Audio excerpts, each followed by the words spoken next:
What's up, fight fans? This is Kurt DeVille with Counterpunch Boxing News, and I have some new news concerning Malik Scott, Anthony Joshua, Tyson, the Gypsy King Fury. Get this, Wilder's coach does not rule out Joshua's shocking Fury, and he explains why. Malik Scott, the head trainer of former WBC heavyweight champion Deontay Wilder, is not overlooking Anthony Joshua's chances in the potential clash with Tyson Fury. Fury, who holds a WBC title, fought Wilder 3 times in their third encounter, which took place last October, saw Fury overcome 2 knockdowns to eventually stop Wilder in the 11th. Fury and Joshua are now in serious talks to collide on a date in December. Joshua is a huge underdog in the fight because he's coming off 2 back-to-back losses against Alexander Usyk. Scott disagrees with critics who believe, bars, that Joshua is making a big mistake by jumping into a Fury fight. He says, quote, "It's a great time for AJ to take the Fury fight. I believe AJ is in a mindset that he has something to prove. He wants to get back up on the horse. He wants to go again. Tyson and him always wanted to fight each other. The big question is it really going to happen? I mean, nowadays, we're just in the place where there is so much business and people are so selfish and everyone wants to be greedy," Scott said to fair betting sites. But what I like the most, what you have to give AJ credit for, is he said whatever deal they're offering, you have to respect that. Absolutely. He said whatever deal they offer me, I'll take it. He believes he can beat Tyson Fury. I believe AJ believes he can beat Tyson Fury. He says it's a tough job for AJ, but in my opinion, he has the pedigree. He has a gold medal. He has ability. AJ can punch. He's a strong kid. He's big. It can almost come across when you think about all those attributes like, hold up, this is Anthony Joshua. Let's back up now. How could he not win? I think personally the people who are giving him not a shot are all crazy. I think people who are giving AJ not a shot at all, that's blasphemous. I don't agree with that at all, Scott said. He said Fury's been on fire. He's been smoking everybody. Yeah, he's also more vulnerable than he's ever been. Fury also gives you an opportunity to hit him more than he ever did too. And in the heavyweight division, it just can't have full confidence in someone that gives you the opportunity to hit them. I just can't do that. He said it himself. He's very vulnerable. He's very vulnerable as a fighter, but that's what makes him exciting as well. Those are the words of Malik Scott. Let me counterpunch.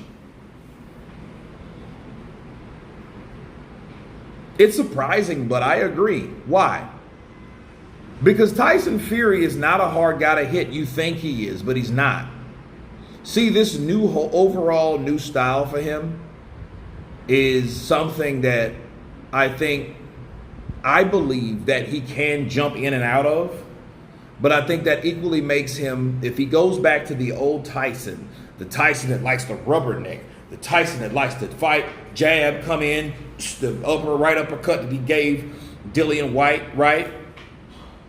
I think that it's not as much steam on him. I just think Dillian White's jaw is shot to shit. You know, he went to war with Deontay Wilder because Deontay Wilder was the guy that he chose to fight. You know, that's the fight. Let me put it this way. That was the fight that was in front of him. Okay, I don't want to start a riot. But I feel fighting someone with that type of style with Anthony Joshua and all the attributes that he said, people act like he doesn't have a chance.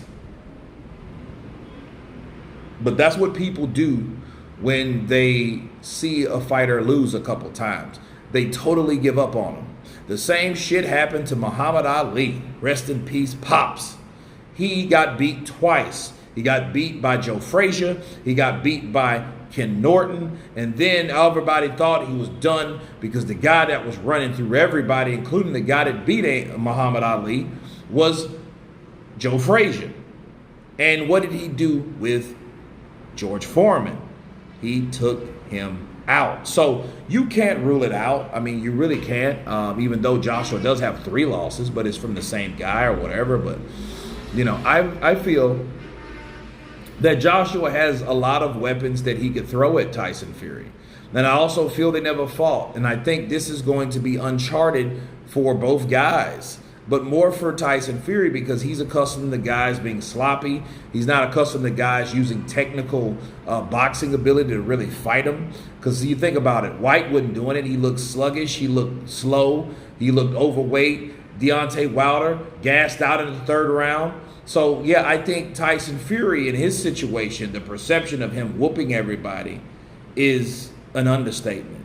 I think with him whooping everybody, it makes him higher than most people. But in reality, it doesn't, because if we see him get beat, like Malik Scott says, it could happen and he wouldn't be shocked, would be that Tyson Fury thought that he was better, a lot better than this guy that he beat versus fighting everybody in the division to see if he was better than those guys. Okay? That's what happens with Tyson Fury possibly.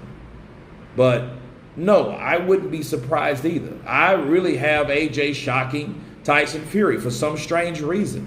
I know I said that shit about Dillian White, but Dillian White is not Anthony Joshua, is it? Dillian White is another opponent that's been beaten by 2 heads of that dragon, which is Anthony Joshua and Tyson Fury. So there you go. So you guys tell me what you think of Malik Scott surprisingly thinking that Anthony Joshua has a chance, and don't be shocked if he stops Fury. Tell me what you think. Please subscribe, and you guys been Counterpunch. Peace!